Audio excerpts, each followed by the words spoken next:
இன்றைக்கி நாங்கள் விசைத்தொகுதியின் விளைவு பற்றி பார்க்க போகிறோம். விசைத்தொகுதியின் விளைவு என்றது ஒரு விசை பல விசைகள் தொழிற்படும் போது அதில் விளைவாக என்ன விசை தொழிற்படும்ன்றதை கணிக்கிறது தான் இந்த விசைத்தொகுதியின் விளைவு. அந்த கான்செப்டே இதை தான் சொல்கிறாங்க. இப்போ ஒரு திணிவான பொருள் இருந்தால் அது கீழ் நோக்கி ஒரு விசை தாக்குது. இது ஒரு விசை தாக்குற ஒரு பொருள் உண்டு, 1 கிலோகிராம் ஒரு பொருட்கிற ஒரு விசை ஒன்று தாக்குது. ஆனால் இப்போ நான் சொல்கிறது விசைத்தொகுதி, அதாவது விசைகள் கணக்கு இருக்குது. விசைத்தொகுதியில் விசைகள் கணக்கு இருக்கும். ஒரு பைக் ஓடுறீங்கன்னா உங்களுக்கு வெயிட் தாக்கும், நீங்கள் ஓடுற ஃபோர்ஸ் தாக்கும், உங்கள் டயரில் உராய் விசை தாக்கும், அதே மாதிரி காற்று எதிர்த்து திசையில் தாக்கும். இப்படி நிறைய விசைகள் இருந்தால் அதுதான் விசைத்தொகுதி என்று சொல்லுவோம். இந்த விசைத்தொகுதியில் ஒரு விளைவு, அதாவது இவ்வளத்தையும் சேர்த்து ஒரு விளைவை அடுத்தோம்னா அதான் விசைத்தொகுதியில் விளைவு என்று சொல்லுவோம். இப்போ ஒரு பொருள் சாய்தளத்தில் இருக்க ஒரு பொருளை கேட்டீங்கன்னா அதுலேயும் இப்படி தான் ஒரு திணிவு இருக்கும். அதே ஓகே, அதில் திணிவு எம்ஜின்னு சொன்னோம்னா கூட ஒரு திணிவு இருக்கும், அதுக்கு ஒரு உராய் விசை இருக்கும். இப்படி கணக்கு நிறைய விசைகள் இருக்குது. இந்த மாதிரி விசை தொகுதிகள விளைவுகளை பற்றி தான் இப்போ பார்க்க போகிறோம். விசை தொகுதி ஒன்று இருக்குது, அந்த விசை தொகுதிகளுக்கான விளைவுகள். இப்படியான கேள்விகள் நாங்கள் செய்யும்போது எங்களுக்கு பேசிக்காக ஒரு ஸ்கில் தேவை. என்னென்னா ஒரு பொருளை நாங்கள் தந்துட்டோம்னா அதுகள விசைகளை நாங்கள் சரியாக குறிக்க தெரியணும். அதுக்கு பிறகு தான் விசை தொகுதியை யூஸ் பண்ணவே நாங்கள் தெரியணும். அதில் முதலாவது விசை இணைகர தத்துவம் ஒன்று இருக்கு. அதாவது விசை இணைகர தத்துவம் என்றது ஒரு புள்ளியில தொழிற்படுற விசையைத்தான் மென்ஷன் பண்ணுவாங்க. ஒரு புள்ளியில தொழிற்படுற விசை. இந்த ஒரு புள்ளியில தொழிற்படுற விசையை வச்சு கொண்டுதான் இந்த விசை இணைகர தத்துவம் பயன்படுது. அதாவது ஒரு இணைகரங்கிற செட்டப் தான் இந்த விசை இணைகர தத்துவம். அதாவது ஒரு புள்ளியில தொழிற்படுற விசை மறந்துடாங்க. இப்ப இந்த விசையின் தொகுதியில விளைவுகள் என்றது நிறைய விசை இருக்கணும். அந்த நிறைய விசையை நம்மளுக்கு ஒரு கேள்வி பேப்பர் தந்தா அந்த நிறைய விசையை குறிக்க தெரியணும். எல்லா விசையும் பெர்ஃபெக்டா குறிக்க தெரியணும். அதுக்கு பிறகுதான் என்ன விஷயத்தை பயன்படுத்தலாம். இதுல கணக்கு விசை பிரிப்புகளுக்கு கணக்கு விஷயங்கள் சொல்ல போறேன். அதுல முதலாவது விசை இணைகர தத்துவம். அது என்னென்ன ஒரு புள்ளியில தொழிற்படுற விசை. அப்படி சிம்பிளா சொல்றேன். ஒரு புள்ளியில ஒரு கிட விசை ஒன்று தொழிற்படுது, அதை நான் பி என்று சொல்றேன். அதே மாதிரி ஒரு நிலைக்குத்து விசை. ஆனா இந்த நிலைக்குத்து விசை ஒரு 60 பாக சாய்வில், அதாவது கிடையோட ஒரு 60 ஒரு டீட்டா, ஓகே 60 டீட்டா பாக சாய்விட்ட ஒரு விசை, அதாவது ஒரு புள்ளியில சரியா ஒரு கிட விசை ஒன்று தாக்குது. அதே மாதிரி ஒரு டீட்டா பாகையோட கியூ என்ற இன்னொரு விசையும் தாக்குது. இப்போ 2 விசை தாக்குது. இதை வச்சுக்கொண்டு என்ன செய்ய போறோம்டா, இந்த இருக்கு அதில் பரும்படி படம் ஒன்று இருக்கேன். இந்த பரும்படி படத்துல டீட்டாவோட தாக்குது. இந்த இணைகரம், அதாவது இப்படி ஒரு முக்கோணமான ஒரு செட்டப் தந்துட்டாங்கன்னா இந்த இணைகரத்தை நாங்கள் பூர்த்தி செய்யணும். என்ன விதத்தில் பூர்த்தி செய்யலாமண்டா, இப்போ இதே மாதிரி, அதாவது பிக்யூ ஒன்று குறிச்சிட்டேன். அதே மாதிரி பாருங்க, இந்த இதே செட்டப்பை நான் அப்படியே திருப்பி போட்டோம்னா ஒரு இணைகர செட்டப் ஒன்று வருது. இந்த இடத்துல ஒரு இணைகரமான ஒரு வடிவம் ஒன்று வருது. இப்படி ஒரு புள்ளியில தொழிற்படுற இரு விசைகளை நாங்கள் இந்த விசை இணைகர தத்துவத்தை வச்சு கொண்டு செய்யலாம். அதாவது இப்படி கீர்ணமண்டா இதுக்கு இடையால தான் இந்த விளைவு விசை போகும்ன்றதையும் இந்த விளைவு விசையை தான் நாங்கள் காண போறோம். அதான் விசை தொகுதிகளின் விளைவு. அதாவது விசை தொகுதி என்றக்குள்ள பி ஒரு விசை தாக்குது, கியூ விசை தாக்குது, ஒரு டீட்டா கோணத்துல தாக்குது. அப்படி தாக்கும் போது விளைவு விசை ஆர். இந்த ஆரைத்தான் நாங்கள் காண போறோம். இதுக்கு அவங்க என்ன செஞ்சு வச்சிருக்காங்க, இதுக்கு அவங்க பேசிக்காக ஒரு சமன்பாடு இருக்கு. அதாவது இது பைதகரஸ் தேற்றத்துப்படியில் சமன்பாடுகள் இருக்கு. பாருங்க, ஒரு ஃபோர்ஸ் 1 ஃபோர்ஸ் 2 ஒரு 2 விசை தாக்குது. இதில் விளைவு விசை இப்படி தான் தாக்கும். இதுதான் விசை இணைகரம். இதில் ஒரு இணைகர செட்டப் ஒன்று வந்திருக்கு. இதான் விசை இணைகர தத்துவம் என்று சொல்லுவாங்க. இன்னும் விளங்கலாட்டி இந்த பாருங்க, இந்த படத்தையும் பாருங்க. பி விசை கியூ விசை தாக்குது. இது ஒரு இணைகரமாக கணக்கு, அதாவது டீட்டா பாக கோணத்தோட தான் விளைவில் தாக்குது. அல்ஃபா கோணத்தோட பியும் கியூவும் சம்மந்தப்படுது. இதை பார்த்தீங்கன்னா உங்களுக்கு விளங்கும். இதே செட்டப் தான் நான் மேலே உங்களுக்கு காட்டினா ஓகே. இதுக்கான சமன்பாடு, இது கொஞ்சம் பைதகரஸ் தேற்றம் சிம்பிளா பிசிக்ஸ்ல பேசிக்கா சமன்பாடு தெரிஞ்சிருந்தா போதும். அதாவது இவங்க என்ன சொல்றாங்கன்னா, இப்படி பி விசை கியூ விசையின் தாக்கும் போது, அதாவது பி விசையும் கியூ விசையும் தாக்கும் போது அதோட விலையில் விசை ஆர் சமன் வர்க்க மூலத்துக்குள்ள பி வர்க்கம் பிளஸ் கியூ வர்க்கம் plus 2 B Q cos alpha. அல்ஃபான்றதுன்ட்டு நீங்க மறக்கக்கூடாது, டீட்டாவை யோசிக்கிட்டு இந்த படத்துல டீட்டா இல்லை அல்ஃபா, அதாவது பிக்கும் கியூக்கும் இடையிலான கோணத்தை தான் இந்த அல்ஃபான்னு சொல்றாங்க. அப்ப பி வர்க்கம் பிளஸ் கியூ வர்க்கம் plus 2 B Q cos alpha வர்க்க மூலம்னு சொல்லுவாங்க. அதே மாதிரி விளைவில் விசைற கோணத்தை காணணும்டா டீட்டா, அதாவது விளைவில் விசை ஆறுற கோணம், அதாவது ஆறுற கோணத்தை காணணும்டா tan -1 முழுவதின் q sin அல்ஃபா அங்கிள் p plus q cos alpha. என்னடா இந்த கொஸ் சைன்லாம் சொல்கிறான்லாம் யோசிக்காங்க. கொஸ் அட்டவணை சைன் அட்டவணை கூகுளில் இருக்குது, தேடி பார்த்தீங்கன்னா உங்களுக்கு கிடைக்கும். 30 பாய்க்கு எவ்வளவு, 45 பாய்க்கு எவ்வளோ, 60 பாய்க்கு எவ்வளோலாம் கிடக்கு. பட் நான் பேசிக்காக உங்களுக்கு விஷயத்தை மட்டும் சொல்லித்தரேன். அதாவது ஒரு விசை தொகுதி இருக்குது, ஒரு புள்ளியில் 2 விசை தொழிற்படுது. அந்த 2 விசை இப்படி தொழிற்படும் போது ஒரு கோணத்தை அமைச்சு கொண்டு தொழிற்படுதுன்னா அதை விசை இணைகர தத்துவத்தை வச்சு கொண்டு தீர்க்கலாம். அந்த விசை இணைகர தத்துவத்துக்கான சமன்பாடு தான் ஆர் சமன் வர்க்கமூலம் பி வர்க்கம் பிளஸ் கியூ வர்க்கம் plus 2 B Q cos alpha.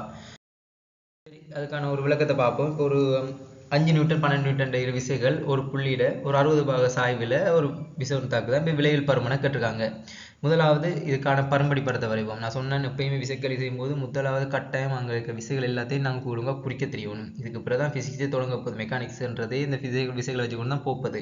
அதனால் விசைகளை குறிக்க தெரியணும். அதில் நான் குறித்து கொண்டு பாருங்கள் 12 நியூட்டன் பி அண்டும் கியூ 5 நியூட்டன் குறிச்சிட்டு 60 பாக கோணத்தில் இப்போ தாக்குற ஒரு விசை தொகுதி ஒரு புள்ளியில் தாக்குது. அதில் களியிலே சொல்லியிருக்காங்க ஒரு புள்ளியில் தாக்குதுண்டு. இப்போ இதுக்கான பரம்படி வரம்பு வச்சுட்டேன். இப்போ இதுக்கான சமன்பாடு தெரியும். R = வர்க்கமூலம் P வர்க்கம் + Q வர்க்கம் + 2PQ cos ஆல்ஃபா. அதாவது ஆல்ஃபாவை நான் 60 பாகைன்னு எடுத்துக்கொள்கிறேன். இப்போ நான் ஆறில் பிரதியிட போகிறேன் எல்லாத்தையுமே. பிரதிட்டா 12 வர்க்கம் P வர்க்கம் 12 வர்க்கம் Q வர்க்கம் 5 வர்க்கம் + 2 தர 12 தர 5 cos 60. cos 60க்கு ஒரு பெருமானம் இருக்குது. அதை நீங்கள் டேபிளில் பார்த்துக்கொள்ளுங்க. இப்போ பிரதிட்டம் 140 + 25 + 60. ஆகவே R = வர்க்கமூலம் 229 நியூட்டன். அதாவது இதில் விலையில் விசை என்ன செய்யும்னா அந்த 60 பாகை கூடாக 229 நியூட்டனில் தாக்கும்ன்றதான் இதில் கேள்விக்கான விடை. இப்படி தான் பிரதிட்டு பார்க்கணும். அதே மாதிரி விசை பிரிப்பு முறை ஒன்றும் இருக்குது. இப்போ நான் விசை இணைகர தத்துவம் சொன்ன மாதிரி விசை பிரிப்பு முறை ஒன்று இருக்குது. அது என்ன விசை பிரிப்பு முறைண்டா ஒன்றும் இல்லை, நிறைய விசைகள் தாக்கும்போது ஒரு புள்ளியில் வச்சு கொண்டு கிடையாவும் நிலை குத்தாமல் பிரித்து மட்டும் தான் விசை பிரிப்பு. கிடையாவும் நிலை குத்தாமல் பிரித்து போட்டு பார்க்குறதான் விசை பிரிப்புன்னு சொல்லுவாங்க. அப்போ கிடையாவும் பிரிக்கணும், அதே மாதிரி நிலை குத்தாவும் பிரிக்கணும். இப்படி பிரிச்ச மண்டாலே போதும். இதை தான் விசை பிரிப்புன்னு சொல்லுவாங்க. சரி, இப்போ ஒரு பொருளை நீங்கள் தள்ளிட்டு போகிறீங்க. இப்போ என்ன செய்யுது, ஒரு டீட்டா கோணத்தோட விசை ஒன்று தொழிற்பட்டு இருக்கு. இதே மாதிரி ஒரு நாயை கயிறில் கட்டி இழுத்துட்டு போகிறீங்க பாருங்கள். இழுத்துட்டு போகும்போது 2 வகை, அதாவது நிலைக்குத்து விசையாகவும் அதை கிட விசையாகவும் பிரிக்கலாம். ஏன்னா இது ஒரு கோணத்தின் சார்பாக இருக்கிறதால இதை நிலைக்குத்து விசையாகவும் ஒரு கிட விசையாகவும் பிரிக்கலாம். இப்போ இந்த படத்தை பாருங்கள். fx வழியே ஒரு அச்சு இருக்கு, fy வழியே ஒரு அச்சு இருக்கு. ஆனால் ஒரு டீட்டா கோணத்தில் தான் கிடையோட ஒரு டீட்டா கோணத்தில் f ஒன்று தாக்குது. அப்படி தாக்கும்போது நாங்கள் என்ன செய்யணும், விசை பிரிப்பு முறை இப்போ சொல்ல போகிறேன். இப்போ கூடுதலாக விசை இணைக்கிற தத்துவத்தை விட விசை பிரிப்பு முறை இன்னும் பெஸ்ட்டான ஒரு ஆப்ஷன். கூடுதலாக யூஸ் பண்ணுறது விசை பிரிப்பு முறை தான்.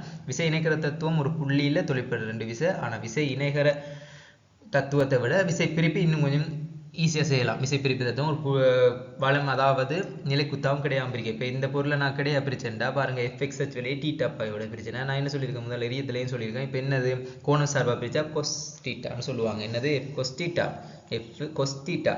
இதே நிலைக்குத்து சார்பாக நாங்கள் பிரித்தோம்னா எஃப் சைன் டீட்டான்னு சொல்லுவாங்க. இதை வச்சு ஒன்று தான் கேள்வி செய்ய போகிறேன். இப்போ அதாவது கோண சார்பாக பிரித்தா கொஸ் டீட்டா, கோண சார்பில்லாமல் பிரித்தோம்னா அது சைன் டீட்டாவாக குறிக்கப்படும். சரி, ஒன்று பார்த்தோம்னா ஒரு புள்ளியில் இப்படி ஒரு விசைகள் தொழிற்பட்டு கொண்டு இருக்கு. கிட விசை நிலைக்குத்து விசை குறிச்சிருக்குன்னு. அதாவது ஒரு 5 நியூட்டனில் ஒரு கிட விசை உண்டு. அதே மாதிரி 4 நியூட்டனில் ஒரு விசை, அதாவது 60 பாக கோணத்தில் ஒரு 4 நியூட்டன் விசையும், இங்கால பக்கம் ஒரு 60 பாக கோணத்தில் 6 நியூட்டன் விசையும் தொழிற்படுது. அதாவது 3 விசை தொழிற்படுது இல்லைங்க. 6 நியூட்டன் 4 நியூட்டன் 5 நியூட்டன். 60 பாகை கோணத்தில் 4 நியூட்டனும் அதே 60 பாகை கோணத்தில் 6 நியூட்டனும் தொழிற்படுது. இப்போ நாங்கள் என்ன செய்ய போகிறோம், கேள்வியில் என்ன சொல்லியிருக்கேன், விசை பிரிப்புன்னு சொன்னால் அதாவது நிலைக்குத்தாவும் கிடையாமல் பிரிக்க தெரியணும். சரி, முதலாவது நாங்கள் கிடையா பிரிப்போம். கிடையா பிரித்தோம்னா வடிவாக பார்த்தீங்கன்னா இந்த 4 நியூட்டனை ஒரு பக்கம் கொண்டு வரலாம், 6 நியூட்டனை ஒரு பக்கம் கொண்டு வரலாம். அப்படி கொண்டு வரும்போது இந்த 4 நியூட்டனும் 5 நியூட்டன் சேரும். அதே மாதிரி 6 நியூட்டன் இந்த 4 நியூட்டனுக்கும் 5 நியூட்டனுக்கும் எதிராக தான் காணப்படும். சரியா, அதை பார்த்தீங்கன்னா 4 நியூட்டன் 5 நியூட்டன் ஒரே பக்கம் சேரும்போது இந்த 6 நியூட்டன் என்ன செய்யும், எதிராக தான் காணப்படும். அதை நான் போடுறேன். நெக்ஸ்ட் சமன் 5 நியூட்டன் + 4 cos 60. ஏன் கொஸ் போட்டு நான் கிடையாக ஒரு கோணத்தோடு பிரிக்கும் போது கோணம் கொஸ் டீட்டாவாக இருக்குது. அப்போ 4 cos 60 சய 6 cos 60. ஏன் சய 6 cos 60 போட்டிருக்காங்கன்னா இந்த 4 நியூட்டன் 5 நியூட்டன் ஒரு திசையில் இருக்கும்போது இந்த 6 நியூட்டன் ஆனது இதுக்கு எதிர் திசையில் இருக்குது. அதனால தான் இதில் மைனஸ் போட்டிருக்கேன். இதை சுருக்கினோம்னா 4 நியூட்டன் வரும். அதாவது விளைவாக 4 நியூட்டன் வரும் கிடையோட. இப்போ நான் நிலைக்குத்த பிரிச்சேன்டா. இப்போ நிலைக்குத்த பிரிக்கும் போது இன்னொரு இது இருக்குது. நிலைக்குத்த இப்போ 60 பாக, அதாவது கோண சார்பு பிரிச்சா கொஸ் டீட்டா, கோணம் இல்லாமல் பிரிச்சா சைன் டீட்டா. அப்போ 6 நியூட்டன் சைன் டீட்டா வரப்போது, 4 நியூட்டன் சைன் டீட்டா வரப்போகுது. அப்படி வரும்போது இந்த 4 நியூட்டனையும் 6 நியூட்டனையும் எதிர்க்கிறதுக்கு கீழே, அதாவது நிலைக்குத்தா ஒரு விஷயம் தொழிற்படாததில் இந்த 4 நியூட்டன் 6 நியூட்டன் மட்டும் வரும். அதே மாதிரி இந்த 5 நியூட்டன்ன்றது கிடையாவே இருக்கிறதால நிலைக்குத்தோட எப்பயுமே சம்மந்தப்படாது.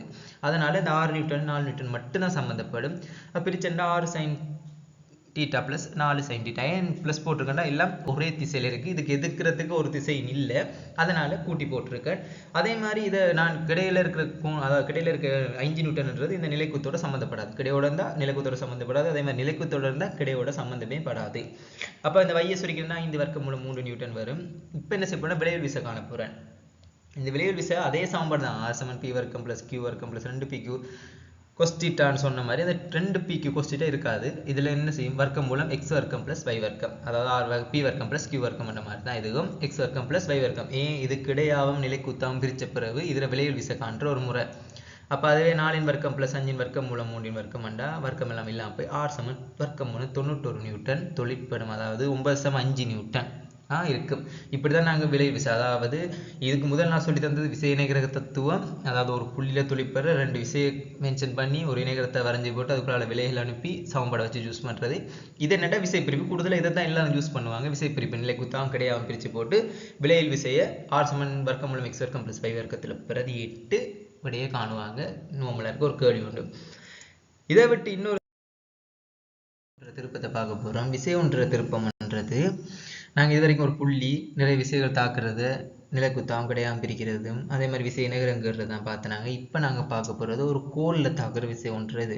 அதுக்கான சமன்பாடு விசை திருப்பம் சமன் விசை தர விசைகளுக்கு இடையில செங்குத்து தூரம்னு சொல்லுவாங்க. இப்போ ஒரு கோல் ஒன்று எடுத்தோம்னா இந்த கோலில் ஒரு புள்ளி எடுக்கணும். எந்த புள்ளி பற்றி திருப்பம் எடுக்க போகிறோமோ அந்த புள்ளி பற்றி ஒரு திருப்பம் எடுக்கணும்.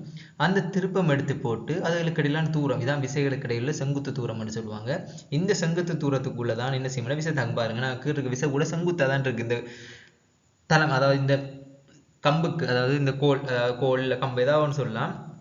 இது ஒரு புள்ளியில தாக்குற விசை இல்லை, இது கோல்ல தாக்குற விஷயத்தை நான் மென்ஷன் பண்ணியிருக்கேன். இந்த கோல்ல செங்குத்தா தாக்குற தூரம், அதாவது விசைகளுக்கு இடையிலான செங்குத்து தூரம், விசை தர விசைகளுக்கு செங்குத்து தூரம்னு சொல்லுவாங்க. இந்த செங்குத்து தூரம் தான் x, அது dன்னு சொல்லுவாங்க.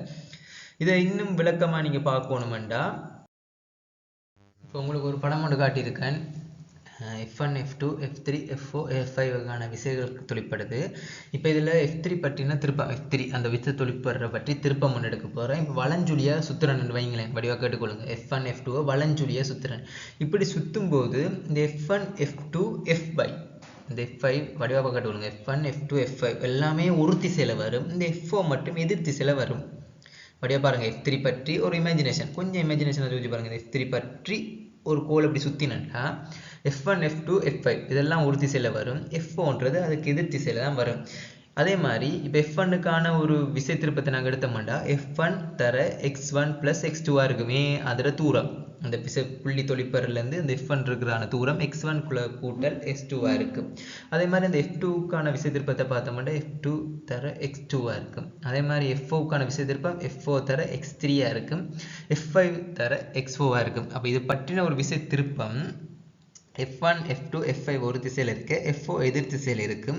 அதே மாதிரி இந்த திருப்பம் நாங்கள் எடுக்கும்போது தேரிய விளைவில் 0 தான் இருக்கும். எப்பயுமே என்ன செய்யும், தேரிய விளைவில் 0 இருக்கும். இப்போ அதை எப்படி காட்டுறேன்டா பாருங்க. F1 நான் என்ன சொன்ன தூரம் x1 + x2 சரி செங்குத்து தூரம் கூட்டல் F2 தர x2 சய F4ன்றது எதிர் திசையில் இருக்கு, அதனால தான் சய F4 போட்டிருக்கேன் தர x3. அதே மாதிரி F5 தர x3 + x4 தேரிய விளைவில் விசை என்ன சொன்னான் 0 சொன்னான், அதனால 0 போட்டு வச்சிருக்கேன். இந்த psi F4 தர x3 என்றது மைனஸ்ல இருக்கிறதால நான் இதை ஒரு பக்கம் கொண்டு வர போறேன். F1 தர x1 + x2 முழுவதின் + F2 தர x2 சக F5 தர x3 + x4 சமன் psi F4 தர x. அதாவது சிம்பிள் அதை சொல்லணும்டா வலஞ்சொலி பற்றி F3 பற்றி. இப்போ நான் வலஞ்சொலி பற்றி F3 பற்றி தான் திருப்பம் எடுத்தேன். நீங்க F2 பற்றியும் எடுக்கலாம், F4 பற்றியும் எடுக்கலாம், F5 பற்றியும் எடுக்கலாம், A பற்றியும் எடுக்கலாம், B பற்றியும் எடுக்கலாம். அது உங்களோட தேவைகளை பொறுத்து இருக்கு. நான் இப்போ உங்களுக்கு சொல்லி தந்தது F3 பற்றின ஒரு திருப்பம், அந்த நடு அச்சு பற்றி ஒரு திருப்பத்தை எடுத்தேன்னா F1ன்றது செங்குத்து விசையா இருக்கும், அதுக்கான தூரம் x1 + x2 இருக்கும். F2ன்றது செங்குத்து விசையா இருக்கும், அதுக்கான தூரம் x2 இருக்கும். F4ன்றது செங்குத்து விசையா இருக்கும், அதுக்கான தூரம் x3 இருக்கும். F5ன்றது செங்குத்து விசையா இருக்கும், x4 இருக்கும். நாங்கள் ஒரு வலஞ்சுழி பற்றி திரும்பும்போது F1, F2, F5ன்றது +ல இருக்கும், F4ன்றது மைனஸ்ல இருக்கும். ஏன்டா அவ்வளவு விசையும் அந்த இது எதிர் திசையில இருக்கிறதால தான் F- இருக்கும். தேரிய விலையில் 0 இருக்கும். இதனால இதை சாம்படுத்தி வச்சிருக்கேன். இப்போ ஒரு சின்ன கேள்வி ஒன்று செஞ்சோம்டா, இப்போ ஒரு கப்பி ஒன்றுக்கு மேலா செல்ற ஒரு இலைகள முனையில் 20 நியூட்டன் 10 நியூட்டன் பிரயோகிக்கப்படுகின்றன. கப்பியின் மையம் பற்றி தேரிய எதிர்ப்பது தான் கேட்குறாங்க. இப்போ கப்பிட மையம் பற்றி தேரிய எதிர்ப்பு இப்போ நான் சொல்றேன் கப்பிட ஆர்ன்னு எடுத்துக்கொள்றேன். சரியா கேட்டுக்கொள்ளுங்க. ஆர் அதாவது மையம் பற்றி அதில் ஆர்ன்னு எடுத்தேன்டா இதுக்கு நான் தெரிய விளைவில் விஷயம் வழினோம்டா 20 தர ஆர் சய 10 தர ஆர் ஏன் சய போட்டிருக்கேன்டா. இப்போ சிம்பிளா யோசிச்சு பாருங்க. 10 நியூட்டன் படி ஒரு வலஞ்சொலி திருப்பம் ஒன்று எடுத்தேன்னா இந்த 10 நியூட்டன் இந்த 20 நியூட்டன்ன்றது எதிர் திசையிலான் இருக்கு. வலஞ்சொலி பற்றி வடிவ எடுத்து பார்த்தீங்கன்னா அதாவது கீழால் அப்படி எடுத்து மேலால் கொண்டு போகும்போது இந்த 10 நியூட்டன் 20 நியூட்டன் எதிர்க்க போகுது. அப்போ ஒரு திசை இன்னொரு திசைக்கு எதிர் திசையில் இருக்கிறதால 20 நியூட்டன் சய 10 நியூட்டன் ஆறுன்னு போட்டிருக்கு. 10 தர ஆறு, அதாவது 20ன்றது செங்குத்து விசையா இருக்கும், ஆறுன்றது அது ஆறையா இருக்கு. 10 நியூட்டன்றது செங்குத்து விசையா இருக்கும், 6 தர ஆறுன்னு இருக்கு. அதனால இந்த சயாங்களை கொண்டு போய் நான் ஆறை மட்டும் எடுத்துக்கொள்றேன். இதுலயும் செய்யலாம். அதே மாதிரி இதே மாதிரி இன்னொரு படம் ஒன்று எடுத்தோம்னா இந்த பாருங்க இதில் இன்னும் சிம்பிளாக போட்டிருக்காங்க. இப்போ நான் என்ன செய்ய போகிறேன், இந்த நிலைக்குத்து முக்கோணம் இருக்கலோ அதை பற்றின ஒரு திருப்பம் ஒன்று எடுத்தோம்னா வலஞ்சொலி பற்றி எடுத்தாலும் சரி தான், இடஞ்சொலி பற்றி எடுத்த வலஞ்சொலி பற்றி எடுத்தோம்னா வடிவ கட்டுக்கோங்க. F2 F3 என்றது வலப்பக்கம் வரும்போது F2 F1 என்ன செய்யும், எதிர்க்கும். F2 F3 என்றது வலஞ்சொலி பற்றி எடுக்கும்போது F1 எதிர்க்கும். அதே மாதிரி F1 பற்றி நாங்கள் இடஞ்சொலியை எடுத்தோம்னா F2 F3 எதிர்க்கும். அப்போ தேரிய விலையில் என்ன சொல்லியிருக்கேன், 0 என்று சொல்லியிருக்கேன். இப்போ பாருங்க F1 பற்றி நான் திருப்பம் எடுத்திருக்கேன். F1 செங்குத்து விசை, அதோட தூரம் D1. அப்போ F1 தர D1. இப்படியே இடஞ்சொலியை தான் சுற்றிட்டு வரும்போது F2வையும் F3ஐயும் இது எதிர்க்கும், அதனால் எதிர் திசையில் இருக்குது. அப்போ சய F2 தர D2 செங்குத்து தூரம். அதே மாதிரி F3 தர D3. இதில் முக்கியம் கணக்கெடுக்க வேண்டியது எந்த புள்ளி பற்றி திருப்பம் எடுக்கிறோம், எந்தெந்த விசை எதிர்க்குது. அதே மாதிரி தேரிய விலையில் விசை 0 என்று போடணும். இப்போ செயல் இருக்க எல்லாத்தையும் சகத்துமாக போகிறேன். அதாவது F1 தர D1 சமன் F2 தர D2 சக F3 தர D3. அப்போ ஓவராலாக என்ன பார்த்தோம்னா விசை தொகுதியில் ஒரு விளைவை தான் பார்க்க போகிறோம். நம்ம சிம்பிளாக ஒரு கேள்வி விசை இருக்குன்னா முதலாவது இருக்கிற எல்லா விசையும் நம்ம குறிக்க தெரியணும். அதுக்கு பிறகு ஒரு புள்ளியில் தொழிற்பட்ட இணைகர தத்துவத்தை பயன்படுத்தலாம். அப்படி இல்லையா விசை பிரிப்பு முறை நிலைக்குத்தாவும் கிடையாது பிரிக்கலாம். கோண சார்பை பிரிச்சா கொஸ்டிட்டா, நிலைக்குத்து சார்பை பிரிச்சு போடு விலையில் விசையை காணலாம். அதே மாதிரி இதெல்லாம் ஒரு புள்ளியில் தொழிற்பட்டாலும் ஒரு கோளில் தொழிற்படுற விசை எப்படி கண்டுட்டா விசை திருப்பத்தை வச்சுதான் காண்றது. நம்ம விசைக்கிறோனும், ஆனால் விசை செங்குத்தாக இருக்கணும், அந்த அளவு தூரத்துக்குள்ளே இருக்கணும், அதாவது செங்குத்து தூரத்துக்குள்ளே இருக்கணும், விசையும் செங்குத்தில் தொழிற்படணும். அதே மாதிரி தேரிய விலையில் விசை எப்பயுமே 0 இருக்கும். விசேட திசை கட்டாயம் கணக்கெடுக்கப்படணும். இவ்வளவு தெரிஞ்சிருந்தாலே போதும்.